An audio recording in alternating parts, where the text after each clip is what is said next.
evening, viewers, and welcome to this edition of NTV Sports Page for Monday, 27th November. I am Curtis Morton. In our headlines, ICC to introduce stop clock to regulate pace of play. And in our feature for this evening, we hear from President of the St. Kitts Nevis Swimming Federation. We take this break and I'll be right back.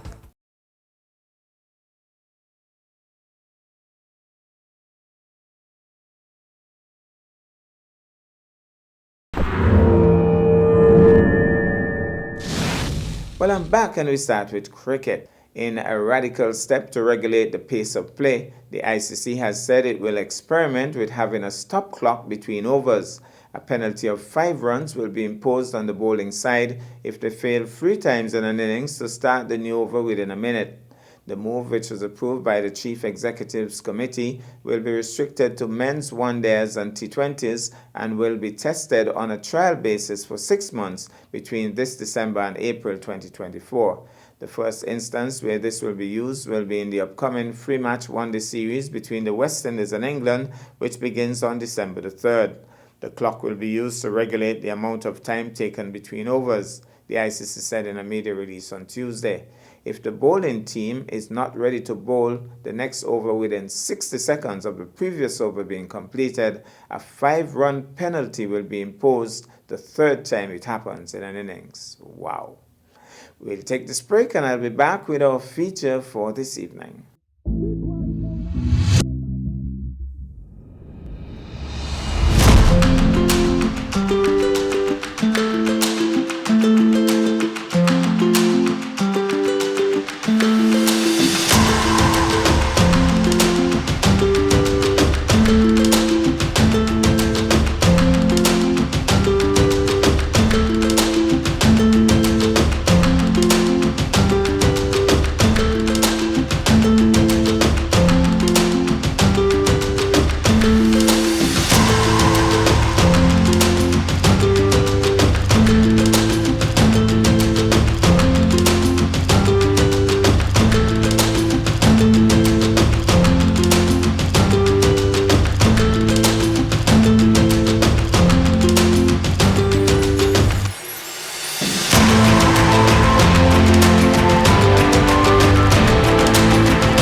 Well, I'm back, and tonight we feature swimming.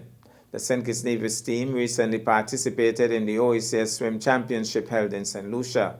We hear from President of the St. Kitts Nevis Swimming Federation, Mr. Eldon Thomas. St. Kitts Nevis won 2 bronze medals at the recently concluded OECS Swimming Championships in St. Lucia. The swimmers that won the medals are Jonathan Essien in the 50-meter butterfly and Jennifer Hardin Marlin in the 400-meter free. This accomplishment is hailed as a major triumph for the country and one that could spark an interest in the sport of swimming. Eldon Thomas, president of the St. Kitts and Nevis Aquatics Federation, in an interview upon the team's return, spoke about the success of the national team. No, I must admit that the team did pretty good. We did well. We came 5th.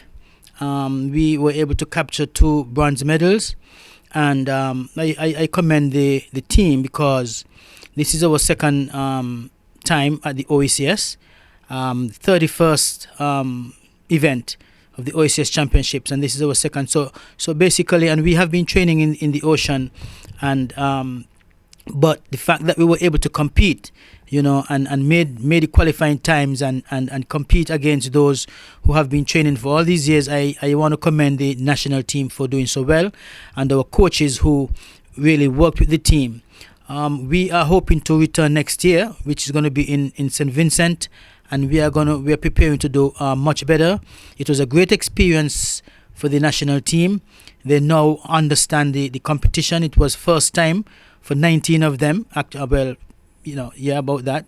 And so they now understand what it is they have to do and what the competition is like. So it was a tremendous experience, and I count it as a success for our national team. We've never had any swimming out of St. Kitts basically competing elsewhere and returning with medals. So this is a great achievement for our national team representing the Federation of St. Kitts and Nevis. Mr. Thomas is hoping to build on the success for next year and also hopes to get the government's support to have a pool built for the swimmers.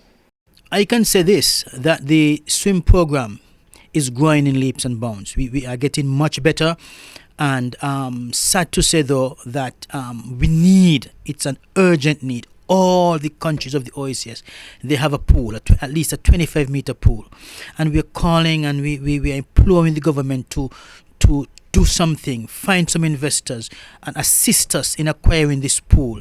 If the team has done so well in training in the ocean, we can do much better. We need the pool time. We can do much better if we have a pool. We'll be able to do more, train harder, and get used to the pool and have more pool time. And so I am imploring the government to really, let us sit down at the table and have a discussion again, because we've had numerous discussions. Let us have discussions again and see how we can, assist the development of the swim sport in the Federation of St. Kitts and Nevis. Mr. Thomas thanked all who assisted the team in their trip to St. Lucia. Financially and otherwise. I want to thank the Honourable Samuel Duggins, Minister of Sports, and his Permanent Secretary, Miss Saida, who came to our aid financially and gave us financial support from the government in ensuring that we were able to meet this event. We also want to thank Honourable Troy Liburd, Minister of Sports out of Nevis, who also supported us financially, and his secretary, Mr. Kevin Barrett. They have been a source of support to us. We will also want to thank Mr. Paulo Esposito from the Espos Construction Inc. and Tap Water Caribbean. Matter of fact, he supplied all water containers for the entire team with the St. Kitts Nevis national flag on it, and each bottle had their names printed on it. That was awesome, and so we moved together as a team. We also want to thank Natalia Esposito, the Be Me project, who also supported us financially in ensuring that we got this off. We thank Mr. Vincent Perkins of Nevis Island Water Taxi. Mr. Perkins has been offering us since August for the training and everything, just $10 round trip for these children, $40 round trip for parents. And to me, that is a great assistance for the SKN Aquatics Federation. We thank these people. We also want to thank Miss Naima Hazel, Permanent Secretary in the Prime Minister's Ministry. We want to thank Kenyan Jet, Mr. Yude Nayak, owner, and Mr. Richard Berridge, chairperson, and all their staff. We thank them. We thank the parents and the supporters of St. Kitts and Nevis who have assisted us in ensuring that this event has been successful. Persons wanting to know how they could participate in the sport can call 662-4984 or visit the SKN Aquatics Federation website at www.sknaquatics.org. Well, that's our package for this evening. I am Curtis Morton, reminding you that you can watch sports if you're not fit. But to play sports requires fitness, diligence, and sacrifice. Have a good night.